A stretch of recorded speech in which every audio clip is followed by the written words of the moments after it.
지금부터 제9강 공통요소와 셀렉트 명령문에 대한 강의를 시작하겠습니다.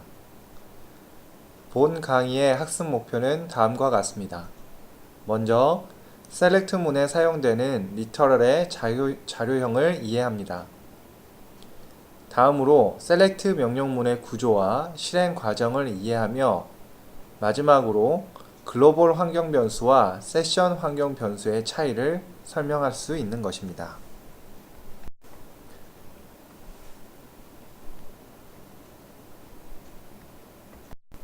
셀렉트문에 사용되는 리터럴은 다양한 형태를 가지고 있습니다. 먼저 정수형 리터럴은 정수거나 소수점이 없는 정수로서 양의 부호, 음의 부호를 가지는 형태를 의미합니다. 사용자 입력값이 예제에 보듯이 38 또는 플러스 12 또는 마이너스 3404, 마이너스 16과 같은 경우가 정수형 리터럴에 해당됩니다. 잘못된 정수형 리터럴은 소수점을 사용하거나 아니면 지수를 사용하거나 문자를 사용하는 경우가 되겠습니다. 다음으로 10진 리터럴에 대해서 설명드리겠습니다. 10진 리터럴은 소수점을 가지고 있지 않거나 가지지 않는 양 또는 음의 부호를 사용하는 숫자를 의미합니다.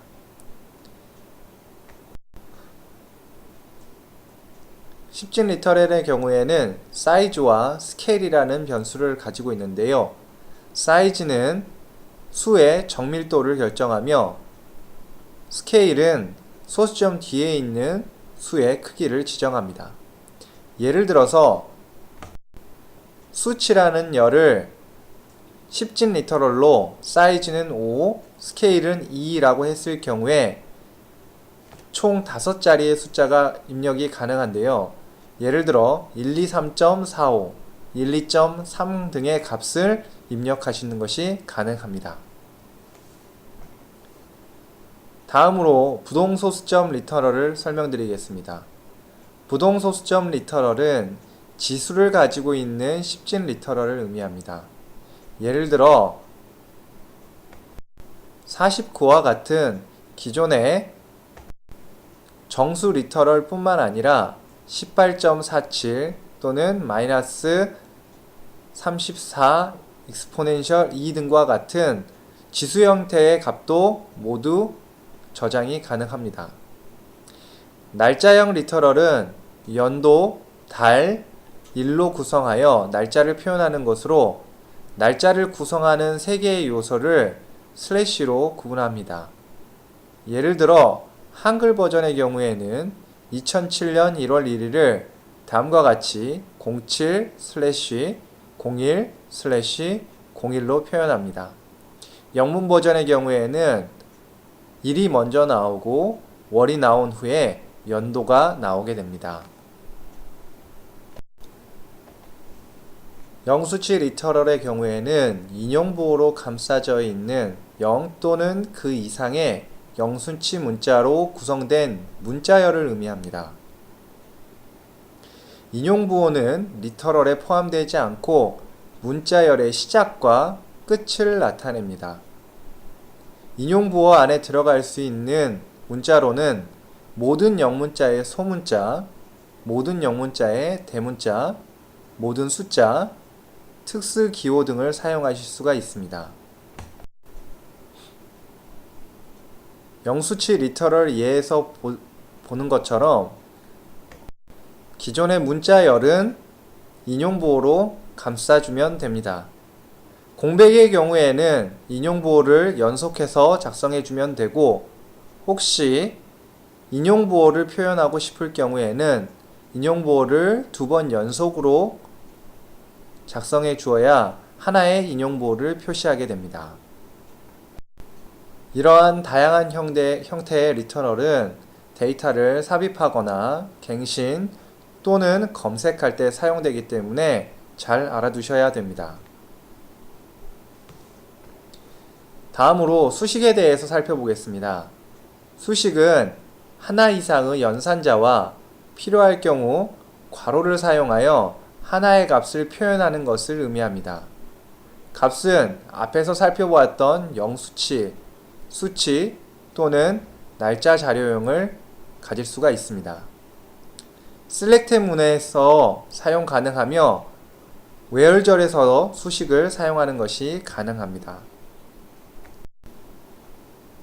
수치 수식은 정수, 십진수 또는 부동소수점으로 구성된 산술 수식으로 산술 연산자, 즉 사칙 연산자가 수식에 괄호와 함께 사용되는 경우를 의미합니다.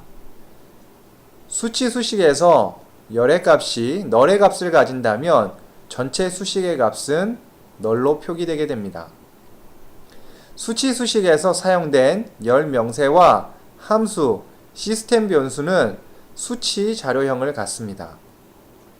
영수치 수식을 수치 수식으로 변환하는 것은 자동적으로 수행되기 때문에 이 부분에 대한 별도의 고려는 하지 않으셔도 됩니다.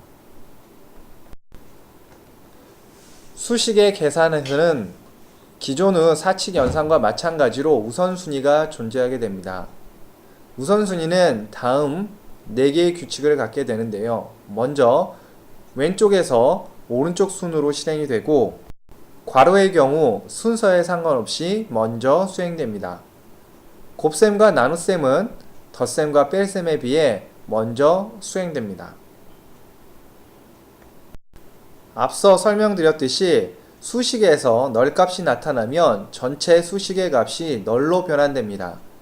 이러한 부분을 해결하기 위해서 if null이라는 함수를 사용하실 수 있습니다. 이는 첫 번째 연산자의 값이 null이라면 그 값을 두 번째 값으로 자동 변환하라는 뜻입니다. 앞서 설명됐지만 문자열의 경우는 별도의 수치값으로 변환할 필요는 없습니다.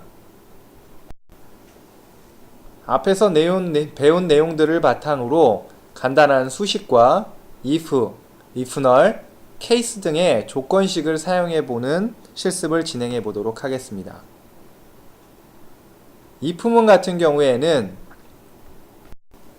참과 거짓에 따라 다른 값을 가질 수 있으며 case문은 여러가지 상황에 따라서 특정한 값을 갖도록 해줍니다.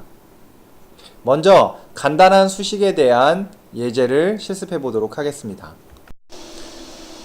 앞서 언급했던 것처럼 수식은 select 또는 where절에서 사용하실 수가 있습니다. 다음은 select절에서 수식을 사용하는 예제입니다. 먼저 간단하게 1과 2를 더하는 수식을 실행시켜 보도록 하겠습니다. 1과 2를 실행한 결과는 다음과 같이 3이라는 결과를 보여줍니다. 다음으로 수치와 영수치 간의 덧셈의 결과를 살펴보도록 하겠습니다. 앞서 언급했듯이 문자열 리터럴의 경우에는 자동으로 숫자로 변경되기 때문에 다음과 같이 1 플러스 문자열 2, 3이 24로 계산되는 것을 보실 수가 있습니다. 마지막으로 다음과 같이 조금 복잡한 연산의 결과도 정상적으로 계산이 되는 것을 확인하실 수가 있습니다. 이때 괄호가 먼저 계산이 돼서 4와 2를 더한 5의 값을 2를 곱하게 되어 10이라는 결과값이 나오게 됩니다. 다음으로 if 구문에 대해서 살펴보도록 하겠습니다. if 조건 구문에서는 다음과 같이 조건문을 넣어주고 이후에 조건문이 참일 때와 거짓일 때의 값을 각각 넣어주게 됩니다. 첫 번째 문장에서는 1이 3보다 크다라는 말이 거짓이기 때문에 false라는 결과값이 출력되게 됩니다. 두 번째 문장에서는 1이 3보다 작다라는 말이 true가 되므로 true의 값이 화면에 출력되게 됩니다. 이와 같이 if절은 조건절의 결과에 따라서 결과값이 참이면 두 번째 값이, 결과값이 거짓이면 세 번째 값이 출력되게 됩니다. 다음으로 if nul에 대한 실습을 해보겠습니다. if nul의 경우는 앞서 설명드렸듯이 만약 첫 번째 값이 nul이면 두 번째 값으로 값을 대체하라는 뜻입니다. 다음과 같이 명령문을 작성하게 되면 이 명령은 만약 1이 nul이라면 2번의 값으로 대체하라 라고 명령하는 것입니다. 이 명령문을 실행하면 1은 nul의 값이 아니기 때문에 2가 출력되는 것이 아니라 본연의 값인 1의 값이 그대로 출력되게 됩니다. 다음 예제에서는 만약 0의 값이 nul이면 2의 값으로 변환하라는 명령문입니다. 보시는 것처럼 0은 nul의 값과는 의미가 다르기 때문에 if nul은 만족하지 않고 따라서 0은 그대로 0의 값을 가지게 됩니다. 그러나 다음과 같이 첫 번째 인자값으로 nul을 넣어주게 되면 if nul의 경우 nul이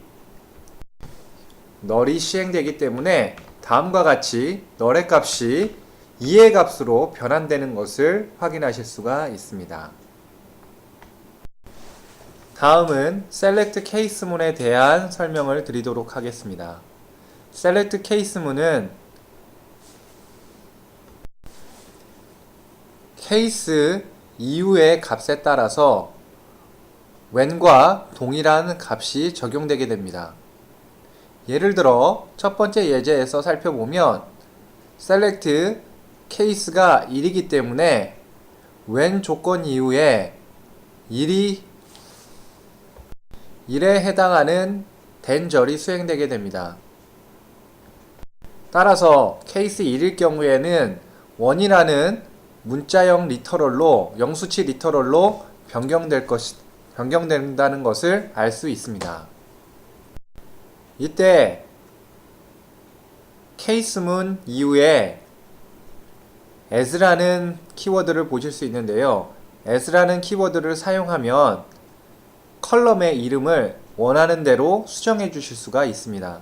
따라서 현재는 as 다음에 case statement라는 영수치 리터럴을 사용해 줬기 때문에 열의 이름이 case statement로 변경되어 있고 값은 1이라는 값이 들어가 있는 것을 알 수 있습니다. 다음은 케이스 4번에 대해서 동일한 형태의 케이스문을 적용했을 때 어떠한 결과가 도출되는지에 대해서 살펴보도록 하겠습니다. 이번에는 케이스가 4이기 때문에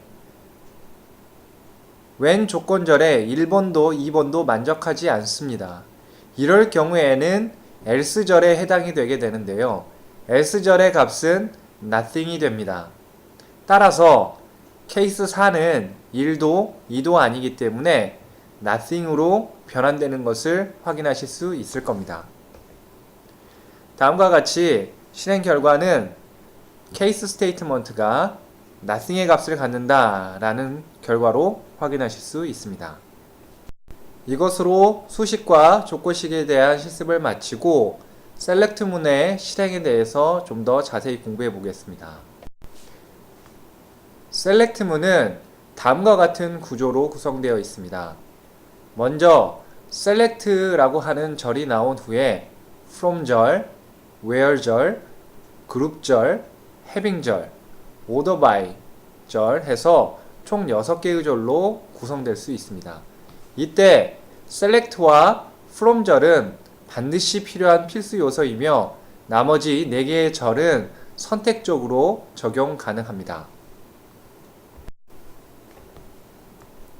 select 명령문을 구성할 때 규칙 및 주의할 점에 대해서 살펴보겠습니다. select문은 최소 2개의 절, 즉 select와 from절로 구성되어 있어야 합니다. where, group by, order by와 같은 절은 선택적으로 사용하실 수 있습니다. 절의 순서는 고정적이며 group by 절은 where 또는 from 절 앞에 올 수가 없습니다. order by 절 같은 경우에는 항상 가장 나중에 사용되게 되며 having 절은 group by 절이 사용되어야만 사용이 가능합니다. 이러한 규칙을 지키지 않으면 MySQL에서는 SQL 문이 오류가 생겼다고 에러 메시지를 출력하게 될 것입니다. 다음은 정확하게 select 명령모를 사용한 예제를 보여주고 있습니다. 앞서 설명했듯이 모든 예제에서는 select와 from 절을 가지고 있으며 order by 절은 항상 나중에 위치하고 having 절은 반드시 group by와 함께 사용되어야 합니다. 다음은 select 문이 수행되는 순서에 대해서 설명드리도록 하겠습니다. 앞서 설명했듯이 SQL 명령문은 절차적인 언어가 아니기 때문에 select 문이 처음에 나온다 할지라도 가장 먼저 수행되는 것은 아닙니다. 따라서 수행 순서는 6개의 절의 수행 순서는 다음과 같습니다. 먼저 from 절을 통해 시작 포인트에 대한 테이블을 정의하고 where 절을 적용하여 조건에 맞는 행을 선택합니다. 다음으로 group by 절을 적용해서 열 내에 같은 값을 근거로 하는 행의 그룹을 정의하게 됩니다. 혹시 having 절이 있다면 그룹의 조건은 having 절에 의해서 결정됩니다. 마지막으로 select를 통해서 해당 열을 선택하게 되며 order by를 통해 열을 정렬하게 됩니다. 마지막으로 결과가 화면에 출력되게 됩니다. SQL 명령어를 실습하기 위해서는 기본적으로 데이터베이스가 구축되어야 합니다.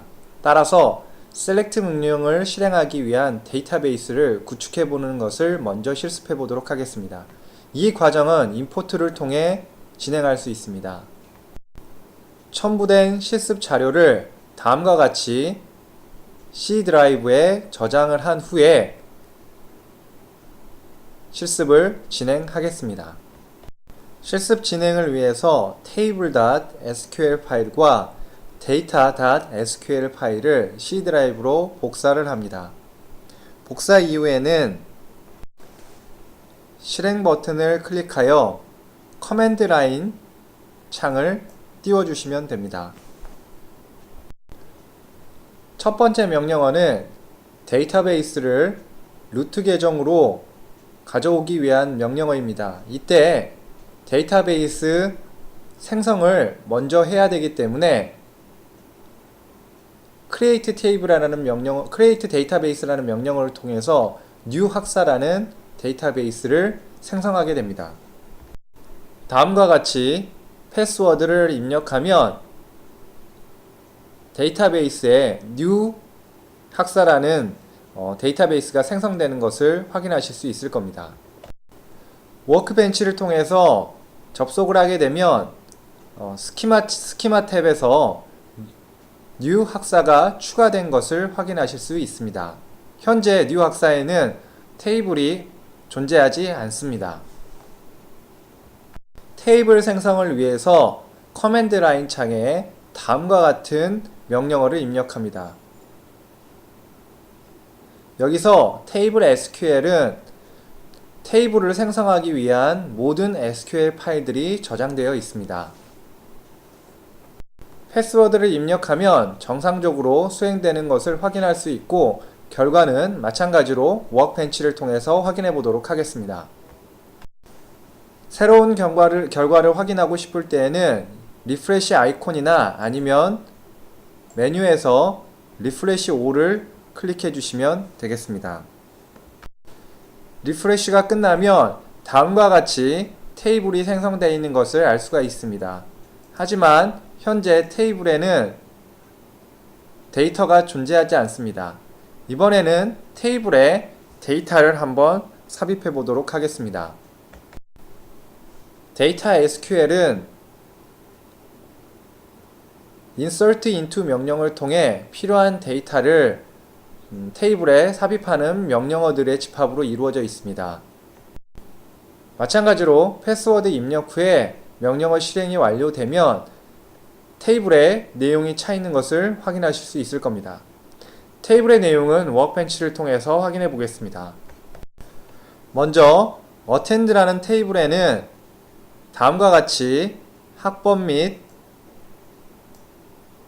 등록한 연도가 들어가 있는 것을 확인할 수가 있을 겁니다.